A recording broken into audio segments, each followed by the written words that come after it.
es la parte estadística, no la voy a tocar yo personalmente, pero vamos a ver algunos ensayos que tienen ese fundamento, ¿sí? De la estadística en sí. Antes de pasar a esta parte, ¿alguien tiene alguna pregunta sobre clasificaciones? Y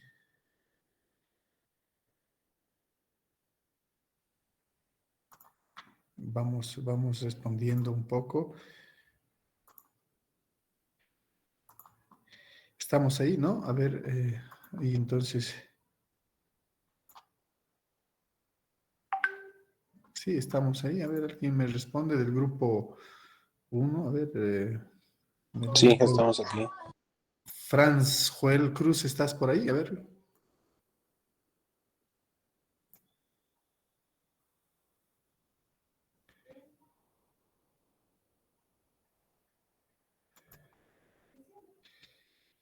Franz, ¿estás por ahí? No, no está Franz, ¿no? A ver. Buenas tardes, ingeniero.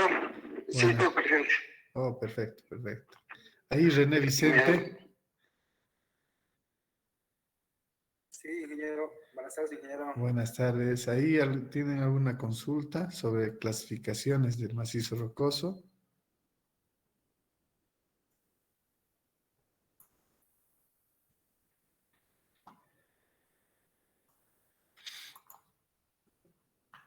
A ver, vamos a repasar nuestra primera clase ya. Voy a compartirles a ustedes el contenido en sí que habíamos previsto. Voy a compartirles ahora un minuto.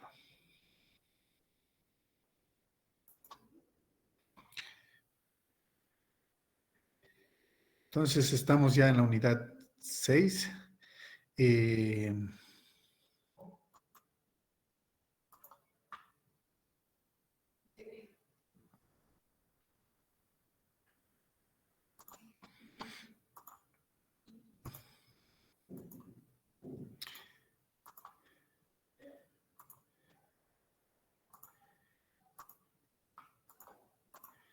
Estamos ya en la unidad, si todos pueden ver mi pantalla, estamos en la unidad 6, hemos visto clasificación del macizo rocoso. En el contenido presentado para el curso en este caso de invierno, no se ha incluido la parte del análisis estadístico. En este caso solo es determinístico, pero en esta parte segunda de aplicaciones de estabilidad de taludes, túneles y fundaciones, vamos a llamar un poco a aquellos parámetros que nos ayudan a nosotros a tener un análisis probabilístico. ¿Ok?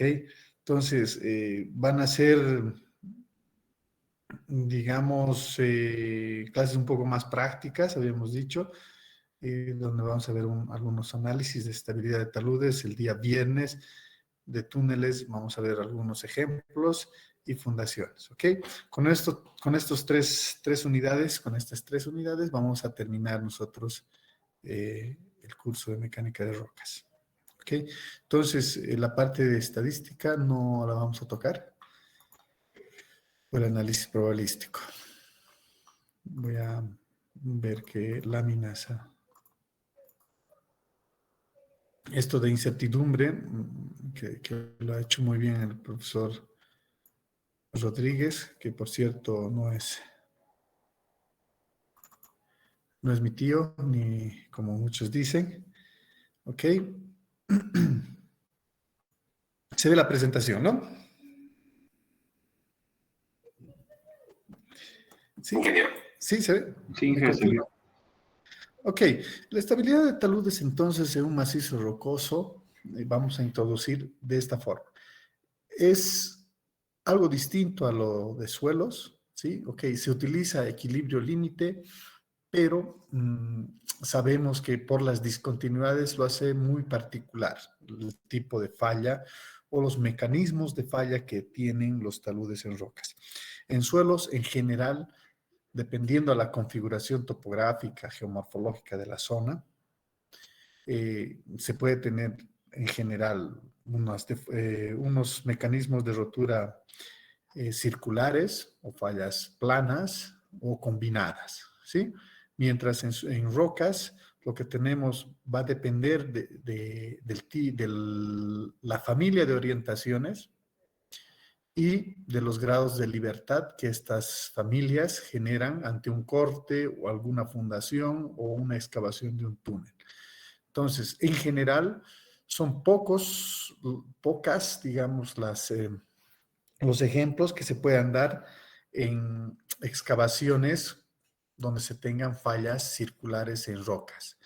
Pero sí se ha visto en algunos macizos rocosos muy fracturados, como son esas lutitas y esa familia de las pizarras, ¿no? Entonces, esas sí podrían generar planos circulares, pero en general las rocas mucho más competentes fallan por los planos de discontinuidades. Por lo tanto, es más común ver fallas planas, cuñas y del tipo vuelco, de toppling por flexión o por volteo. Entonces, eso como introducción. Entonces, ¿qué estamos analizando? Vamos a ver mecanismos de falla y para eso sabemos si tendremos que identificar cuáles son esos mecanismos de falla y ahí las proyecciones estereográficas son fundamentales para definir esos tipos de falla. Entonces, el contenido que presenta claramente el profesor Gabriel Rodríguez, diseño preliminar mediante clasificaciones, ¿sí? Habíamos dicho que no solamente las clasificaciones geomecánicas nos ayudan a determinar parámetros del macizo rocoso, sino también hacer diseños no solamente en túneles, sino también en excavaciones superficiales, en este caso, estabilidad de taludes. Después, modos de falla, que son los mecanismos de falla que estoy hablando. El análisis del estado límite, principalmente falla plana, cuña, y modos de falla, ¿no? Tenemos ahí los cuatro tipos de falla. A veces decimos tres, esta falla por vuelco, y a veces se ve la falla circular. Entonces, de todas formas, consideramos a estas cuatro, ¿no? Inclusive, falla por volteo ya será por flexión, y se subdivide en dos, ¿no? Por flexión y también por volteo mismo, ¿sí? O pandeo. Y falla cuña, falla plana y circular.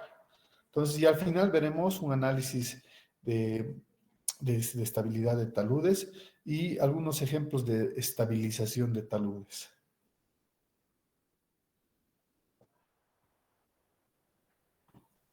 No sé si conocen esta planta Santa Isabel. En realidad es una planta que va funcionando ya hace bastante tiempo, aquí entrando desde Corani, ¿no? Entrando hacia el Sillar. Entonces hay unas zonas de cortes muy interesantes, como ustedes ven acá, son zonas estabilizadas con banquinas. Estas zonas que ustedes ven como descansos, les llamamos bermas o banquinas, y generalmente tienen un ancho de 3-4 metros, ¿no? Todas estas se generan unas banquinas. ¿Cuál es la función de esas banquinas? Esas banquinas nos alejan los planos de rotura. Esos mecanismos de rotura que estábamos hablando, pues nos alejan mucho más a mayor profundidad. Entonces, adicionalmente, nos sirve de forma constructiva. Que son generalmente de 3, 4, 5 metros, dependiendo las particularidades de la zona. También están pensadas para que caminen ahí equipos de limpieza, porque son zonas donde se acumulan materiales que se caen, en este caso que se erosionan o caen y mitigan los impactos. Entonces son zonas donde se acumulan materiales y podemos nosotros hacer una limpieza. Adicionalmente, son zonas donde se tiene un sistema de drenaje superficial, por lo tanto, tiene su funcionalidad así como en la estabilidad, así también como en el mantenimiento y en la operación de estos cortes, ¿ok? Vemos aquí la 108, la carretera también a Santa Cruz, El Sillar, vemos que aquí se tiene todo un plano, ¿no? Un plano que vamos a ver después cuáles son las características. Entonces, hemos dicho que estos planos que ya vienen por el tectonismo, o sea, estos eran horizontales, con el tectonismo se han inclinado y se han formado en serranías, etcétera, y tienen sus orientaciones muy particulares. Y estas orientaciones, en función al corte de esta carretera, se ha generado, en este caso, fallas mixtas. En este caso muy particular es una falla plana, también se tiene por flexión. ¿Okay? Pero ya vamos a ir viendo más ejemplos. Un corte, en este caso del proyecto Ibirizu, de este año, hace 2 años que siguen trabajando. El túnel que se tiene aquí ya se ha concluido. Están con algunos temas de refuerzo en las zonas donde van a implementar ciertos revestimientos especiales, ¿ok? Normalmente esos revestimientos están ejecutados con algún tipo de geomembranas de alta resistencia, ¿sí? O como alternativa ponemos ahí acero, ¿no? Entonces, revestido con acero y bueno, eso se llama blindaje de los túneles. Están en este momento con estos trabajos. ¿Ok? Entonces, ustedes ven estos cortes iniciales, todos tienen banquinas, ¿no? Estas banquinas, ya les he dicho, función 1, alejar el plano de deslizamiento, y eso es fundamental para su examen. Pregunta que les voy a regalar. Entonces, ¿cuál es la función de implementar banquinas en los cortes o en las excavaciones superficiales o taludes? ¿No? Esa es la pregunta. No voy a repetir. Entonces, la respuesta. Las banquinas tienen 2 funciones principales. La de alejar los planos de rotura cuando se hace un análisis de estabilidad de taludes, y tiene la función de, en la etapa de operación, en el mantenimiento ante caída de bloques, erosiones y la deposición de materiales en la zona, así como el mantenimiento del drenaje superficial de la zona estabilizada. ¿Ok? Bien, entonces todos los cortes siempre van a tener unas banquinas. Ven acá, vemos acá. Estas alturas de cortes normalmente ya están preestablecidas, ¿sí? Se tiene un conjunto, digamos, de recomendaciones para tener estas banquinas. Entonces, deme un minutito, por favor, me está...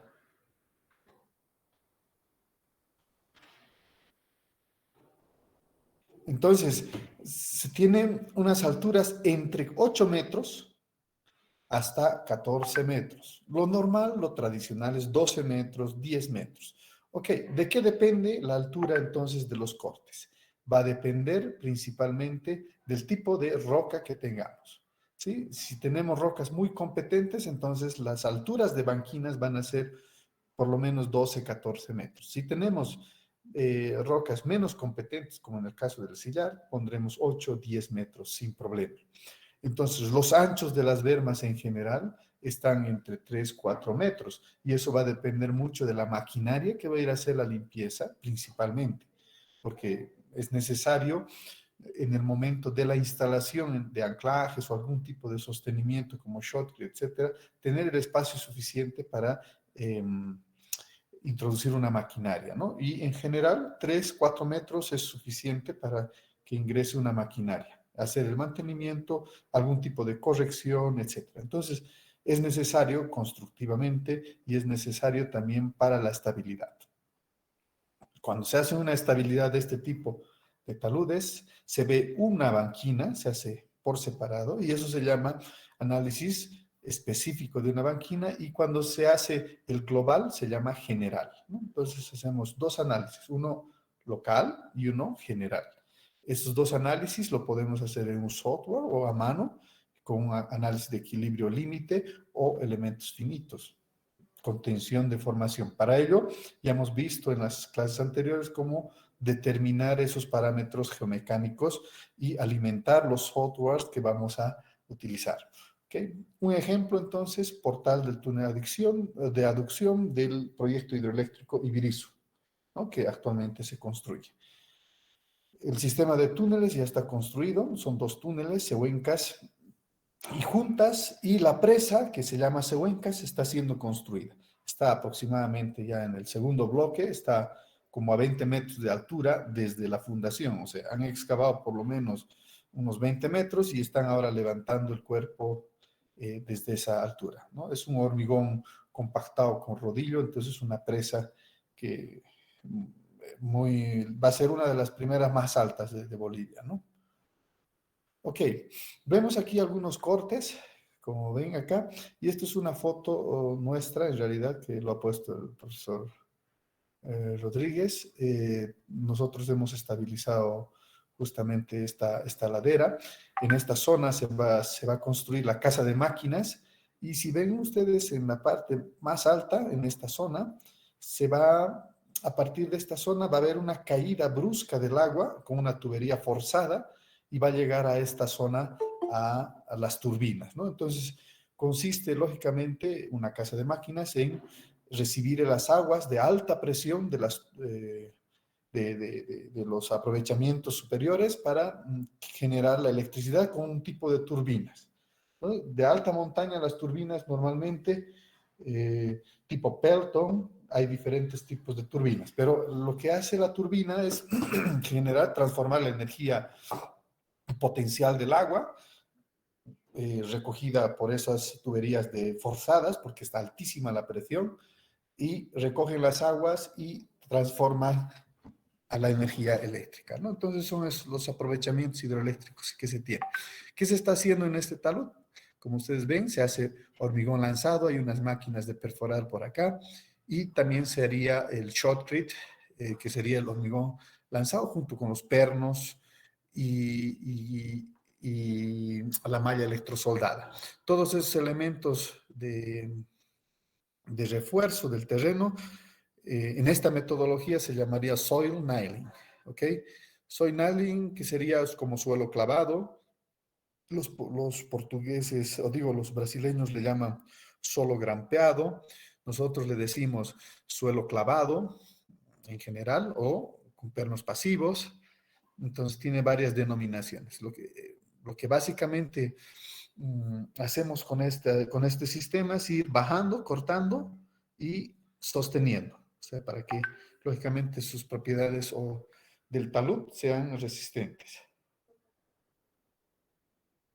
¿Ok? Entonces esta fotografía es de un trabajo que hicimos hace poco. La maquinaria es nuestra del grupo Estabiliza.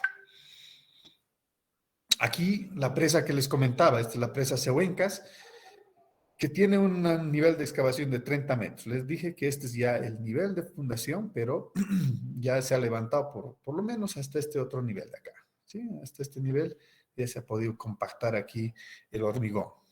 Sí, en esta etapa estaban inyectando, como ustedes ven aquí, personas trabajando, las bombas de inyección acá. Entonces, es básicamente una trinchera de 30 metros, y donde vamos a empezar a construir la presa levantando las fundaciones, ¿ok? Entonces, vemos aquí los cortes que se tienen, las discontinuidades principales. Vean que se tienen estas orientaciones, ¿sí? No sabemos, no recuerdo cuánto, pero son estas orientaciones y otras familias más que se ven, ¿no? Vemos aquí el corte, es el estribo, en este caso izquierdo, el estribo izquierdo con estas características del macizo rocoso. Aquí tenemos una banquina y vamos subiendo con ciertas banquinas. Aquí, en esta zona, se verá la aducción del túnel, que es esta otra foto. Esta de acá la vemos en esta zona. ¿Ok? Entonces la presa, y tenemos ahí el túnel de desvío, que es una obra auxiliar para aprovechar las aguas a cierta altura de la presa. Okay, aquí tenemos otro túnel donde se tiene un portal con unos cortes importantes en el macizo rocoso y una estabilización. ¿Sí? Este es, en este caso, el portal del túnel 3 de el sillar, ¿no? Shinohydro ha construido, lo han construido manualmente, el método es drilling blasting y lo que han hecho es estabilizar los taludes del portal mediante sistemas de shotcrete. Aquí vemos lo que en estructuras llamamos barbacanas, nosotros acá los geotecnistas le llamamos lagrimales, ¿no? Porque van lagrimeando todo el día, entonces, o drenes cortos. Son dos nombres o elementos que nos ayudan a disipar las presiones de poros y vemos todo el hormigón lanzado no se nota, lógicamente hay una capa o entre medio los dos espesores de shotcrete tenemos la malla electrosoldada, ¿sí? O si no utilizamos malla electrosoldada, podemos utilizar, habíamos dicho, algunos elementos de metálicos, como ya unas fibras metálicas o de propileno u otro material. Vemos ahí el túnel 1 y el túnel 2. Los portales que están estabilizados. Como ven acá, tenemos una rápida, que es un sistema de drenaje superficial. Las barbacanas que habíamos visto antes, o los lagrimales, esos lagrimales tienen la función de recoger las aguas subterráneas, mientras estas rápidas y los canales de drenaje nos permiten trabajar con las aguas superficiales, ¿no? Nos permiten recogerlas, transportarlas, conducirlas adecuadamente y bueno, controlar las aguas, que es elemental en todo tipo de obra ingenieril. ¿Alguna consulta respecto a estas fotografías antes que continúe? Ok, seguimos. Esto es el deslizamiento de Alto Cochabamba. También son fotografías de Grupo Estabiliza. Esta zona, en realidad esta cuadra, ha sido la que se ha deslizado. Y el problema en este deslizamiento ha sido entre la interacción entre el suelo o material o la roca, en este caso meteorizada, y la roca competente. En general, se puede decir que las aguas, en este caso subterráneas, no vamos a decir que son desechos de alcantarillas o tuberías rotas, etcétera. Esas son las que han generado, ¿sí? Presiones de poros adicionales y estas han generado estos deslizamientos en esta zona. Por lo tanto, en las recomendaciones para este tipo de obras para este tipo de zonas es que las fundaciones sean mucho más profundas, ¿no? En general, que lleven a la zona rocosa si es que van a ser edificaciones más altas. Lógicamente, las zonas con mayor pendiente deberían tener menos carga y la zona de pie del talud debería tener mayor carga para un poco generalizar el problema y conducir a que todas las personas de la zona construyan pensando en la sostenibilidad misma de sus viviendas, ¿no? Entonces, recomendaciones de este proyecto a causa de esas presiones de agua intersticiales que han generado los deslizamientos es que en las zonas bajas o pies se construyan edificaciones más altas y en las laderas sean someras las cargas, ¿no? O sea, los edificios no sean tan altos, lógicamente porque están generando cargas mayores, y las recomendaciones son fundaciones siempre profundas, ¿no? Que nos apoyemos en la roca y no en el suelo. Si hacemos superficiales, las fundaciones siempre vamos a tener problemas, no solamente de fallas, sino de asentamientos diferenciales. Entonces, ese es un problema de Alto Cochabamba. Ahora estamos haciendo otro proyecto paralelo en la zona del Ticti, el kilómetro 4 de la avenida Petrolera, que también tiene un conjunto de problemas y estamos analizando cuál va a ser la solución de esa zona. Entonces siempre nos va a generar problemas el agua, si no es el agua el sismo, si no es el sismo las cargas adicionales o algunos eventos que no estén dentro de nuestro análisis. Ok, hemos visto un conjunto de fotografías ahí de proyectos reales y aquí tenemos una clasificación de los tipos de problemas de estabilidad de taludes, ¿no? Tenemos los landslide, como deslizamientos con un mecanismo de rotura casi circular, ¿sí? Lo mismo que acá, en rocas, en suelos o en rocas muy fracturadas, tendremos estos circulares, fallas, en este caso, cuñas, como jointing rock sloughs, por volteo, como ven acá, y los problemas de caídas de bloques, ¿no? Como ven aquí las banquinas, tenemos en algunas zonas desprendimiento de bloques. Ok, para estas zonas de desprendimiento de bloques o boulders, como en inglés, lo que se tiene es como solución son obras de mitigación. Si no puedes tener obras de estabilización, que en este caso serían shotcrete, malla, anclajes, etcétera, o el soil nailing, se tienen pantallas dinámicas, que son mallas que ayudan a mitigar el impacto de las rocas o de las caídas de rocas. Tenemos las mallas también instaladas en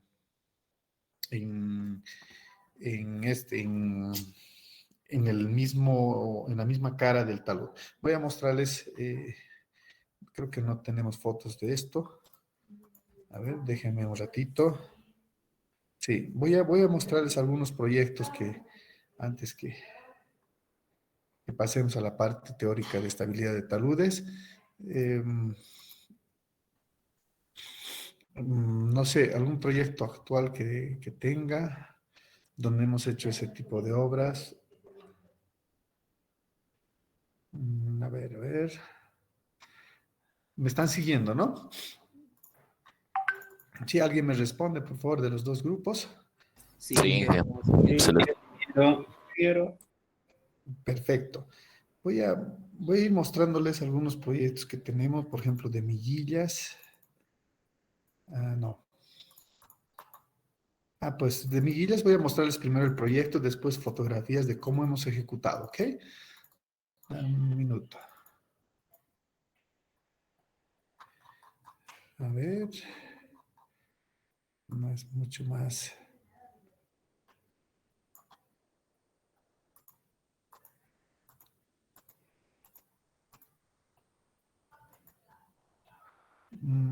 Proyecto Mereque. Veamos un proyecto, sí, entero. A ver, hemos ejecutado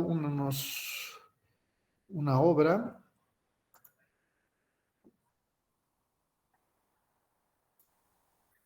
Ok. Un momentito, a ver, ¿no es esto Mereque? Me estoy confundiendo.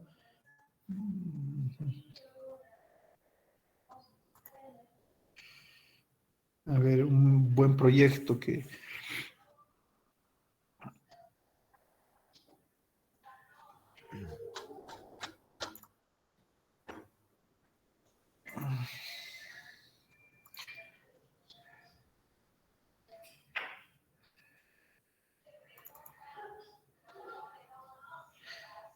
no, miren, aquí tengo abierto justo uno. Bueno, les voy a mostrar este proyecto, ¿ya?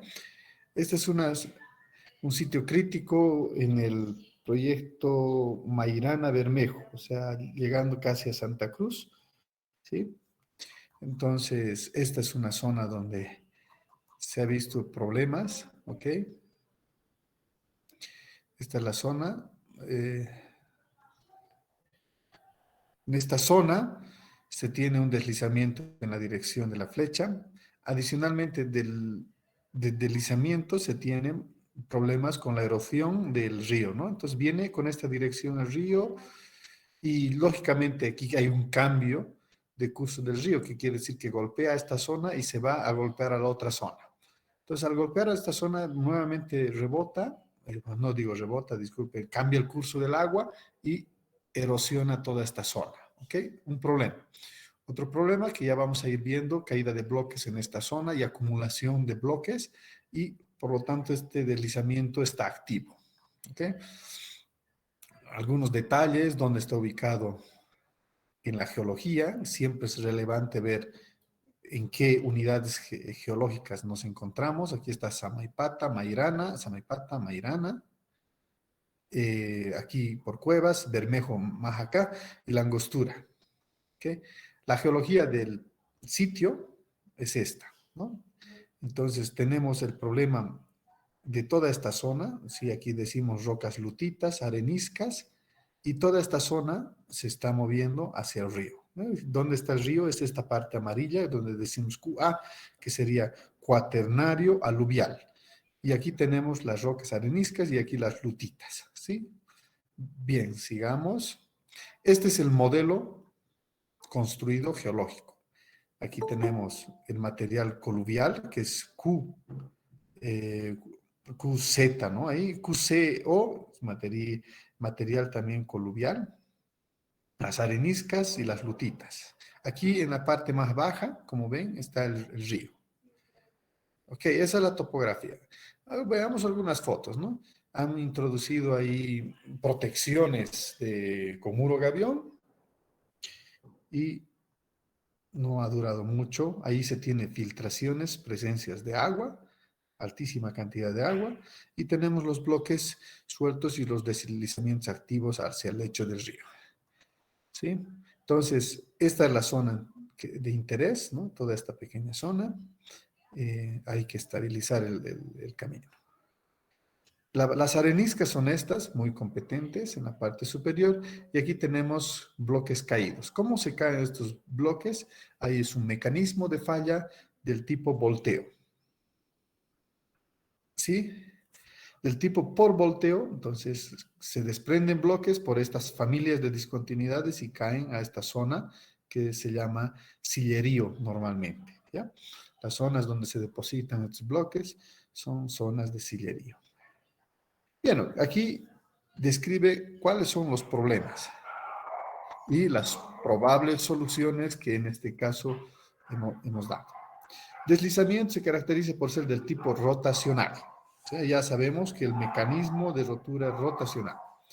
Y tiene límites de contacto entre suelo y roca, materiales coluviales, lutitas y metalutitas. ¿Ok? Tema. Deslizamiento se caracteriza por ser del tipo rotacional, limitado por lo mismo. Solución, micropilotes. Filtraciones de agua a 3/4 del pie de la altura del talud. Otro problema. Desprendimiento de bloques de areniscas acumulados como material coluvial. Otro problema. Y estratificaciones con orientaciones de las metalutitas, que son unas rocas metamórficas ubicadas en el lecho del río. ¿Ya? Entonces, esos son los problemas. Entonces, aquí vemos el farallón, donde se desprenden las rocas, zonas de acumulaciones de los bloques, el camino que ustedes están viendo, y la zona con filtraciones importantes en esta zona marcada B. Adicionalmente, aquí, una zona donde debemos generar una voladura para que el agua no direccione, o el río, perdón, o el lecho del río no direccione las aguas a esta zona que además genera erosiones. Entonces, ese es un problema general. Este es el modelo geotécnico. Ahí las cargas de los camiones, lo hemos puesto como estáticos. Tenemos la zona del material coluvial, aquí en los niveles de agua, aquí el río, ¿no? Y vemos aquí obras iniciales que habían introducido como una cortina de pilotes, que no iba a resistir, por lo tanto nos han contratado a nosotros, ¿no? Hemos dicho que con sismo no va a resistir, por lo tanto va a continuar el problema. ¿Qué hemos previsto nosotros? Bueno, hemos hecho un modelo también y dice que es cercano a 1, igual, no va a resistir, ¿no? Por lo tanto, esas obras que habían previsto no son las adecuadas, aunque poniendo dren, miren el agua cómo abate los drenes, que es una solución de los taludes. Entonces, este es el plano de falla, que es el problema. Aquí pongo la cortina de pilotes que inicialmente se había previsto, le pongo unos subdrenes, lógicamente yo abato el nivel de agua con los subdrenes, pero igualmente el factor de seguridad, como hemos visto acá, no es cercano a 1 y el final es 0,97 aproximadamente. ¿Ok? Ese es mi análisis y es el problema. ¿Ok? Entonces, ¿cómo solucionamos? Voy a pasar. Cada lugar tiene una solución. Caída de bloques, ¿cómo soluciono? Voy a hacer análisis de proyecciones estereográficas del farallón. Ok. He hecho mi clasificación. Aquí está mi RQD. Aquí están mis orientaciones de las familias. Ok. Los espaciamientos promedio aquí están. Entonces he hecho mi clasificación y digo, son desprendimientos de este tipo. Colapso, desprendimientos y colapso. Este es el mecanismo de falla de una zona. ¿Okay? Se acumula de esta forma. Muy bien, entonces, ¿qué es lo que he hecho? Es un DIPS. He utilizado el DIPS, perdón. He hecho mi análisis cinemático. Y las direcciones de buzamiento límite son estos dos. Por lo tanto, voy a acercarme un poco a las proyecciones estereográficas. Aquí tengo 1, 2, 3, 4, 5 familias. ¿Ok? La más representativa esta de acá. ¿Y dónde está mi orientación? Aquí está. Slope Dips, 79. Deep Direction, 159. Ángulo de fricción, 35. Y a partir de aquello, yo dibujo mi zona y efectivamente encuentro con esta familia una zona donde hay caída de bloques.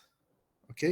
Entonces, hay desplazamientos planares o fallas planares, ¿no es cierto? Con esta dirección. Entonces, nuevamente hago este análisis de acá es para fallas planas. ¿Ok? Tengo falla plana por acá. Aquí mi análisis está para toppling. ¿Ok? Aquí está toppling. Tendría problemas con estas de acá. Con esta familia, parte de esta familia. ¿Sí? Y aquí también tengo problemas en las partes marcadas. Entonces, dos tipos de mecanismo de falla. Hay fallas planas y también hay fallas por volteo. Entonces, ¿cómo soluciono esas fallas planas y por volteo? Entonces, voy a saltarme un poco. Este es mi modelo. Aquí están las lutitas, aquí están las areniscas que se caen a esta zona y este es el material coluvial que es una carga adicional para este talud. He hecho ensayos de tomografía sísmica y tengo mi análisis en equilibrio límite. El anterior, este análisis que les he mostrado, disculpen que pase tan rápido, es mi análisis tenso deformacional en el Plaxis. ¿Sí? Aquí puedo ver agua, puedo ver el plano de falla. ¿Ok? Mientras acá simplemente veo, voy a ver el agua, puedo controlar sin problema, pero veo mi factor de seguridad con fallas circulares. ¿Ok?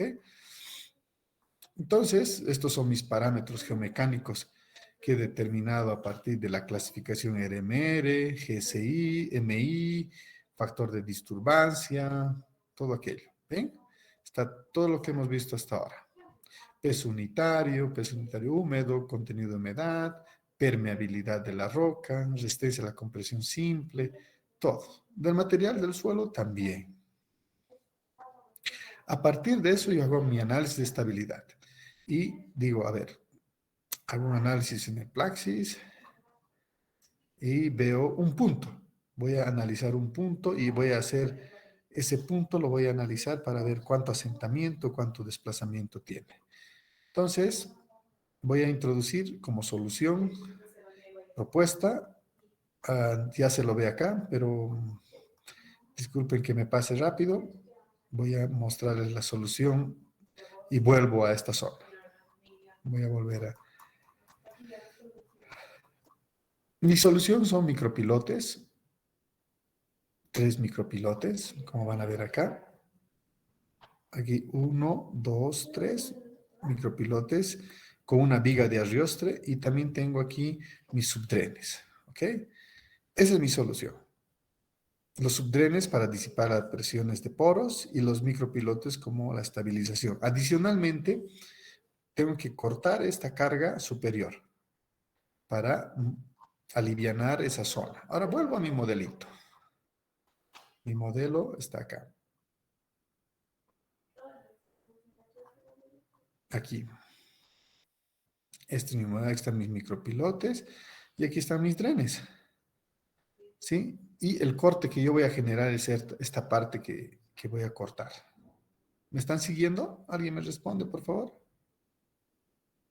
Sí, Sí. Ángel, estamos siguiendo. Sí, Como ingeniero. solución, entonces, corto esta parte superior de acá, o sea que ayudo al equilibrio límite. Además, sostengo con micropilotes y además libero las presiones de poros con estos subdrenes largos. ¿Ok? Entonces, mi modelo es este. Van a ver etapas de carga después. Aquí ya he cortado. Como mejora, y lo mismo, ya mis drenes están funcionando. Estoy disipando la presión de poros. ¿Ok? Y lógicamente, estos puntos en rojo son puntos de plastificación de donde se generan los planos de falla. Miren que ya se ha introducido al macizo rocoso más competente. ¿Qué quiere decir? Que si bien se genera un nuevo plano de falla, ya no, la zona que estoy interviniendo ya es estable. ¿Cuánto da la estabilidad? Miren acá. Ya no, el plano de rotura ya no es continuo. Por lo tanto, he logrado estabilizar con estas tres medidas, ¿no? Corte, aquí he liberado las tensiones de empuje, digamos, del talud o de las cargas desestabilizadoras. He liberado la presión de poros y he estabilizado con micro. Miren cómo sube mi factor de seguridad. Perdón, no, este es el punto de desplazamientos de ese punto A que les había dicho. A medida que yo voy construyendo cada una, al final me llega a tener 2.8 milímetros de deformación. ¿Eh? Y les voy a ir mostrando aquí zonas ya estables, miren, que las mayores tensiones es en esta parte roja, mucho mejor, ¿no es cierto? Son desplazamientos mayores en esta zona. Entonces, he puesto factores de seguridad de este tipo y quiero mostrarles factores sísmicos, que ustedes saben que hay que analizar también al sismo. Por si acaso, siempre la combinación es buena de ambos. Esto es análisis pseudostático con equilibrio límite. Lo mismo he puesto en este caso utilizar el FACE con sismos, como ven, vertical y horizontal, fuerzas adicionales. Y me dan factores de seguridad de 1.3 en favor de la estabilidad, ¿no? Entonces, todos coinciden que arriba de 1.3 está bien. Y estos son los micropilotes. Este es el diseño del micropilote. A ver. ¿Sí? El diseño del micropilote. Ahí están las áreas. Según la norma, en este caso, AASHTO. Y bueno, aquí los parámetros de los fierros, todo el análisis y la solución, el modelo de solución es este. 3 líneas de micropilotes, drenes. Y algo que no les he comentado, además del corte, que es la zona de excavación es esta más oscura o más clara, perdón. Pero aquí he puesto un control de erosión, ¿no? Un enrocado para que las aguas no me erosionen esa parte de estabilización o la parte de instalación de los subdrenes, que ya lo van a ver a detalle. Todo el diseño de lo que son los micropilotes se diseñan de esa forma, un análisis según norma.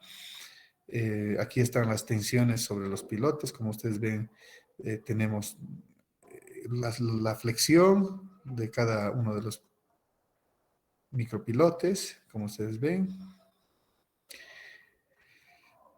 Y este es el enrocado en el lecho del río, cercano. Estas características tendrán material de colchón acá.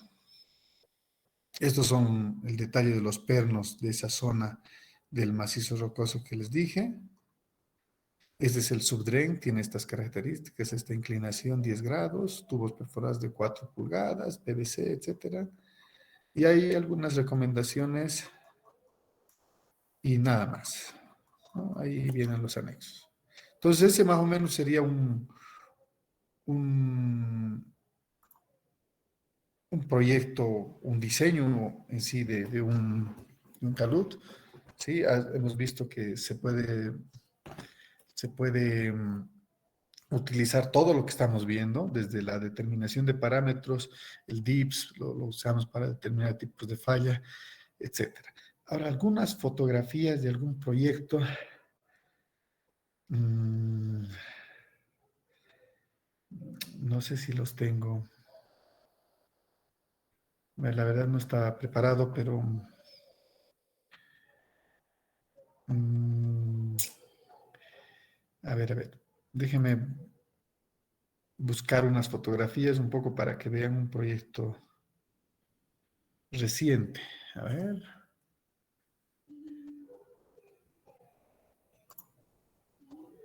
Déjeme un minuto, por favor. A ver, el proyecto era...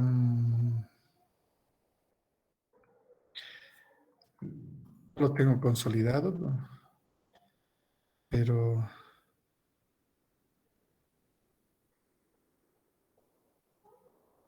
mañana les prepararé, ¿les parece? Para mañana les voy a mostrar fotografías de un proyecto nuestro propio en ejecución, ¿ok? Como máquinas, procesos constructivos y todo aquello. Ahora no estoy preparado. Desde que recuerda. ¿Tienen alguna consulta? Mientras busco algo. No,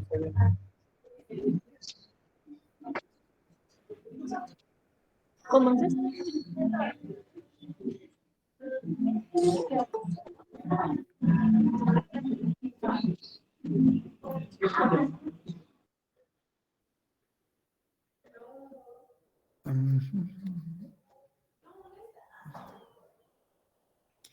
¿Alguien tiene alguna consulta?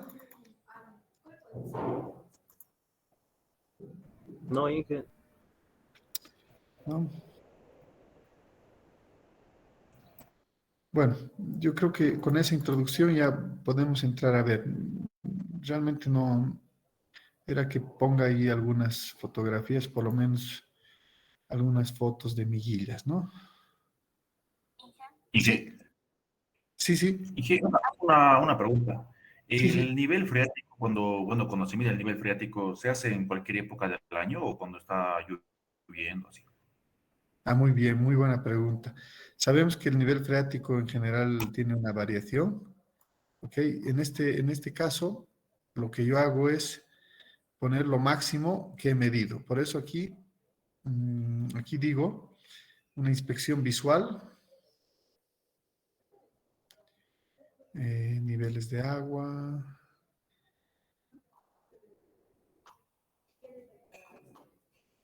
Un momentito. Entonces aquí yo he identificado las filtraciones de agua a 3/4 de la altura del talud inferior, ¿sí? En una época del agua. Digo, del ciclo hidrológico del problema, ¿no? Entonces lo he introducido ahí como máximo y he subido inclusive. Vean aquí. He subido y lo he saturado totalmente. Pero he logrado captar, digamos, con mis subdrenes, ¿sí? La forma más crítica es subir el nivel, saturarlo. Mira que el nivel lo he subido y he logrado captar esas aguas. ¿Sí? En teoría, esto va a subir y bajar, depende. Entonces, no tengo la certeza yo de cuál va a ser la recarga máxima que tenga. ¿Me entiendes? Entonces, visualmente sí sé por dónde, entonces yo, con cierto criterio, subo esas aguas en mi modelo. Y a eso se llama back análisis, porque yo ya tengo, en este caso, tengo el modelo montado y hago un back análisis que digo, voy a subir un poquito el agua, cuánto de factor de seguridad tengo, subo más, cuánto de factor de seguridad tengo y llego al estado, en este caso, de colapso, ¿no? Entonces ahí me doy cuenta qué niveles tendría. Hay diferentes formas de introducir el nivel de agua, ya sea como línea piezométrica, el RU, etc. Eso lo vemos aquí, en este programa. Por ejemplo, este es el slide, ¿ok? Aquí no tiene agua, pero yo puedo poner análisis, project, y puedo poner groundwater. Groundwater, y aquí digo, voy a hacer un water surface. Si yo pongo water surface, entonces, ok, yo cambio mi modelo y pongo una línea aquí, piezométrica. Digo, yo lo voy a saturar. Sí, va a salir el agua por aquí, va a salir, está totalmente saturado. Ok, ok. Perdón. Esto sería lo más crítico que yo vea, ¿no? Está totalmente saturado.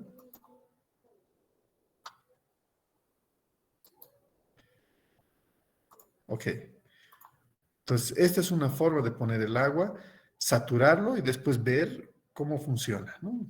Y a partir de eso yo genero mi cálculo de estabilidad. Y él me va a calcular en función a esto factores de seguridad, según Bishop, muy bajos, ¿no? Entonces, si yo veo esos resultados, tendré con sismo más todo saturado, lógicamente un colapso tremendo, ¿no? Factor de seguridad aquí, bueno, no necesito esta estabilidad, yo necesito en la parte superior. ¿Qué es lo que hago? Ok, entonces vuelvo atrás. Esto es un poco para el uso del software, ¿no? Pero yo salgo de acá y lo que le digo es, señores, no quiero analizar.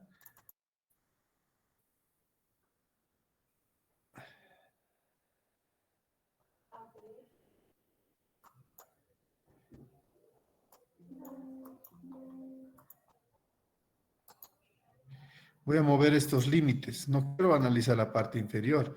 Y a mí me interesa la parte superior. Entonces, este es mi límite superior y este es mi límite inferior. Yo quiero que me muestre solamente la estabilidad de esta zona.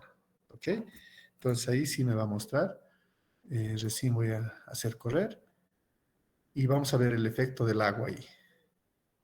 Entonces, a tu pregunta, es que nosotros introducimos lo más crítico para después ir calibrando con un back análisis que se llama. ¿Sí? Porque tengo medido en el momento, porque hago un sondeo, hago una tomografía eléctrica, hago diferentes ensayos para determinar aquello. Pero voy a saber que eso es dinámico. Depende mucho de la recarga, de la infiltración de agua, etc. Por lo tanto, puedo hacer un análisis hidrogeológico que me dé las recargas máximas que tenga y utilizar eso. O puedo ir al lado más seguro y decir, voy a saturar la parte superior. Aquí tengo 0.8 de factor de seguridad, por lo tanto es inestable, ¿no? Y lógicamente pasan por esa zona donde no tenemos anclajes. Esto es por el agua. Bueno, otra forma de análisis, como les había comentado, es análisis, project aquí. Ya no le voy a decir water surface, le voy a decir que me analice con RU. Y solamente voy a poner un coeficiente RU, que es un porcentaje del exceso de presión de poros. O voy a poner un FEA, que sería el análisis de elementos finitos.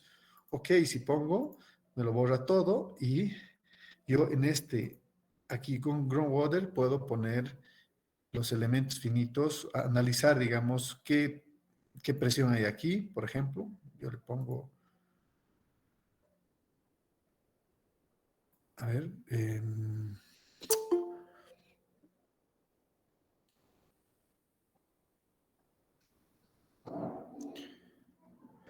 aquí le pongo presiones.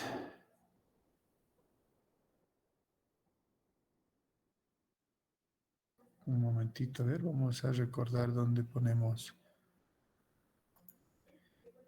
Ok. Vamos a primero definir los parámetros de conductividad hidráulica, que es distinto. Vamos a poner en una de estas es Mesh Setup.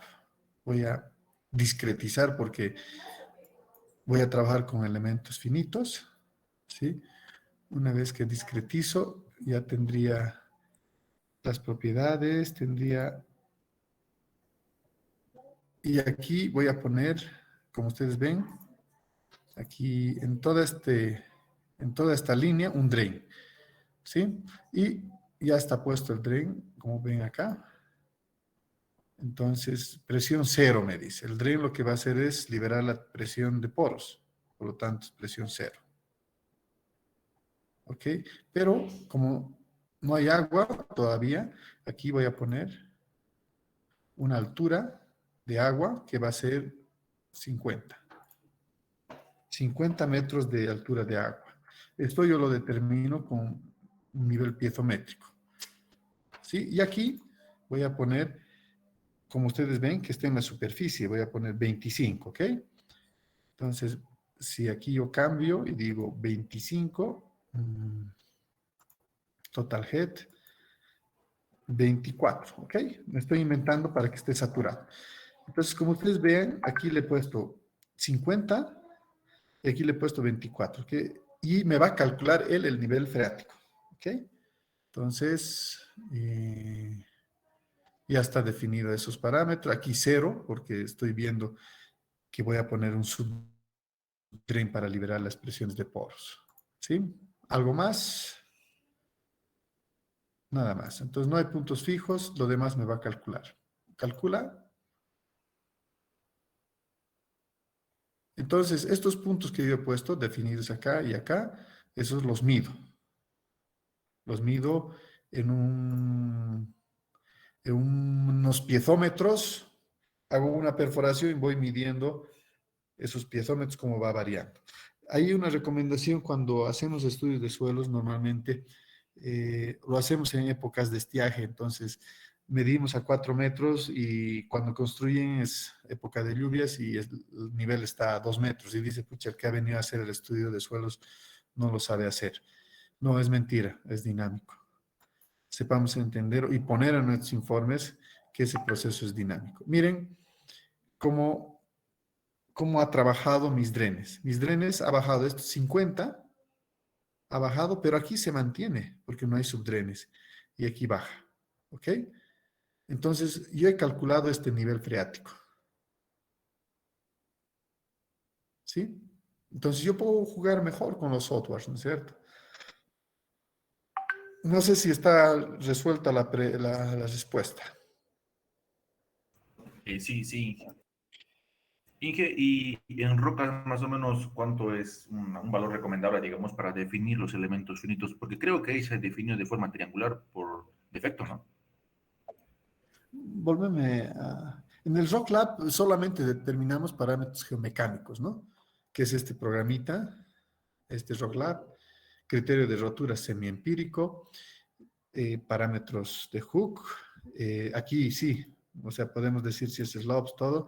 Tenemos peso unitario de altura y lógicamente lo que hace el software Rock Lab es linearizar esto que es un comportamiento no lineal a una línea. O sea, trabaja con Morculum y Hook and Brown. Te muestra niveles de tensiones solamente, ¿no? Resistencia al corte y niveles de tensión. Eso es lo que hace el Rock Lab. Te da estos parámetros de tensión de formación que tú lo introduces a este otro software que sería el slide. El slide es equilibrio límite, pero lo bueno del slide es que trabaja con elementos finitos, ¿sí? Triangulares, como tú dices, pero solamente con el agua. No trabaja todo su análisis con elementos finitos. Solo es equilibrio límite. Por eso, cuando vemos nosotros aquí, Cuando vemos, nosotros decimos análisis setting y decimos general. Y aquí vamos a decir, perdón, ¿dónde está? Métodos. Aquí le decimos, ¿qué método vamos a utilizar? Ok, Bishop simplificado es equilibrio límite. El cuerpo de ingenieros tiene dos, Morgenstern Price, que lo conocen, Jambu, Lower, Spencer, Sharma, etc. El más utilizado es Jambu, este de acá. El Bishop modificado, el Sharma es bueno o el Spencer. ¿Sí? Entonces, ahí ustedes ya ven que es equilibrio límite. Solo vamos a utilizar, ¿ok? Solo vamos a utilizar los elementos finitos del agua, o sea, del comportamiento del agua, el nivel freático y todo. ¿Sí? Ahora, si quieres tú trabajar ya con elementos finitos, no utilizas el slide, utilizas el face de esa familia, ¿no? De la familia face.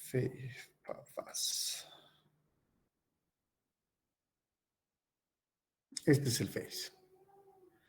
Es elementos finitos. Ah, no. Algo pasó, cachito. A ver.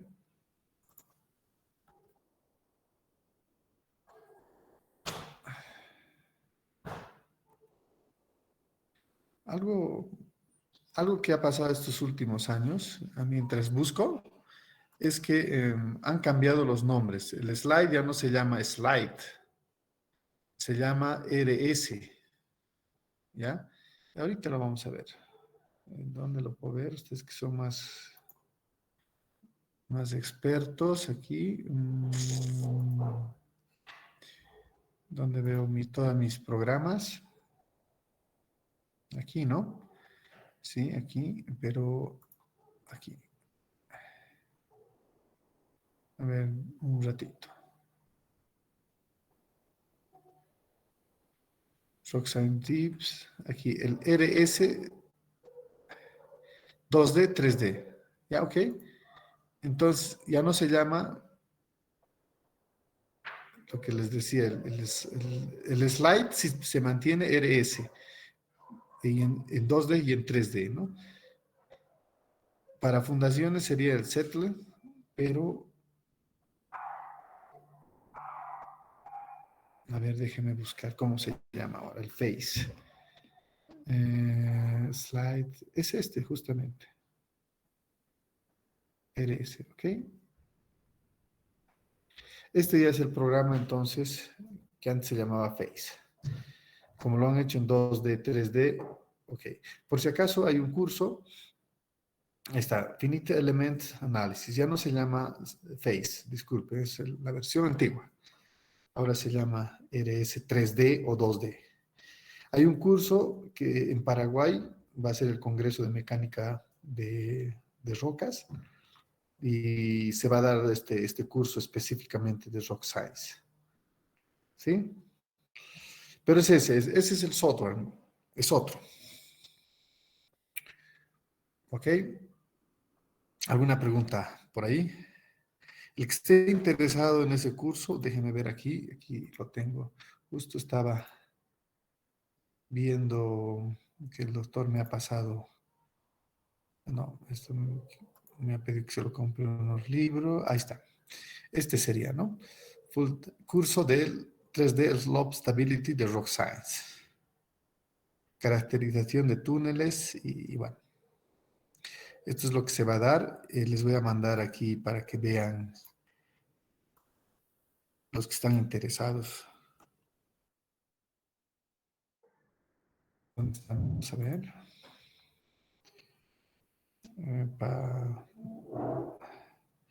Tengo tantos grupos que no los docentes aquí. Ahí está. Ahí pueden ver los cursitos que se va a dictar. Perfecto. Hacemos una pequeña pausa.